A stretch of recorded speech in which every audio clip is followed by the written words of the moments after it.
നമ്മുടെ മുമ്പിൽ ജീവിക്കുന്ന ഒരു മാതൃകാ പുരുഷനുണ്ട്.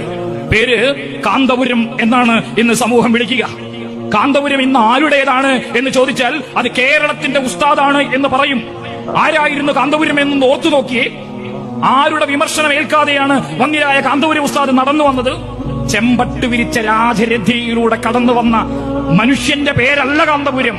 തീർത്തും പ്രതികൂലമായ അന്തരീക്ഷത്തിലൂടെ എല്ലാ പ്രാതികൂല്യങ്ങൾക്ക് നടുവിലും അക്ഷോഭ്യനായി വിളിച്ച വാക്കുകൾ മുഴുവനും എടുത്തിട്ട് ഈ തലപ്പാവിന്റെ നെറുകയിൽ വെച്ചു വന്നിരായ ഉസ്താദ്.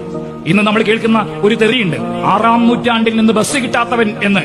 6-ാം നൂറ്റാണ്ടിൽ നിന്ന് ബസ് കയറാൻ കഴിയാതെ പോയ എന്ന വാക്ക്, ആ യാഥാസ്ഥികത്വത്തെ എടുത്ത് വന്നിരായ കാന്തപുരം ഉസ്താദ് അതൊരു പൊൻതൂവലാക്കി അത് നെറുകയിൽ വെച്ചു. എന്നിട്ട് ഇവിടെയുള്ള സർവ്വ പുരോഗമനവാദികളെയും വെല്ലുവിളിച്ചുകൊണ്ട് അക്ഷോഭ്യനായി കേരളയാത്ര